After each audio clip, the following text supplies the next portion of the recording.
ખોટું નહીં લગાડતા. શિક્ષાપત્રીનો 74મો શ્લોક છે, એમાં શ્રીજી મહારાજે ખુદે લખ્યું છે કે મોટા પુરુષ થયા હોય એમણે પણ કોઈ અધર્મ આચરણ કર્યું હોય તો તેનું ગ્રહણ ન કરવું.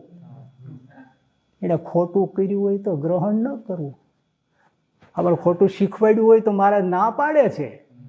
મોટા પુરુષ છે, હું ક્યાં ના પાડું છું, પણ એને ખોટું કર્યું, શ્રીજી મહારાજના વચનથી વિરુદ્ધ કર્યું તો ત્યાં મહારાજ કહે છે ગ્રહણ ન કરવું. એ વચનને તમે યાદ રાખો તો એક એક જ્ઞાન ગ્રહણ કરવા જેવું છે?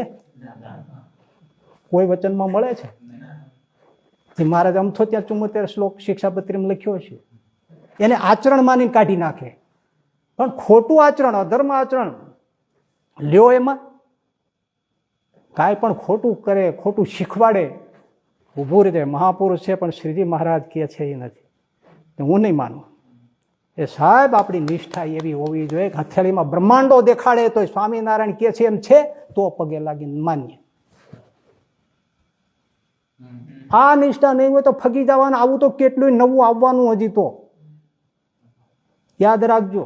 અને હું પેટ બાળીને એટલા માટે કહું છું કે આ જે એમણે સિદ્ધાંત કર્યો છે ઈશ્વરદાસજી સ્વામીએ અને જે બીજા પ્રવર્તાવ્યો છે એમાંથી એટલું બધું નવું નીકળશે કે તમે કલ્પના બહારનું થશે.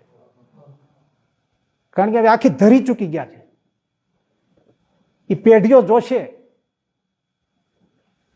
એ તમને નથી દેખાતું, મને સમજાય છે, એટલે હું જીવ બાળી ના કહું છું.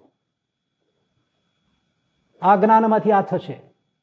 એટલે તમે શ્રીજી મહારાજના, ગોપાળાનંદ સ્વામીના એના જે ગ્રંથો, એના જે વચનો, એને અનુસરો, એને પકડો, એને શુદ્ધ રાખો. બીજા ડીંડમાં ભળો નહીં. સંપ્રદાયનું જો હિત કરવા બેઠા હો, તમારું આપણું પોતાનું કલ્યાણ ઈચ્છતા હો તો આમાં જ છે. અનેક પ્રગટ છે, અનેક જાત જાતની માન્યતાઓનું પ્રવર્તનો થશે,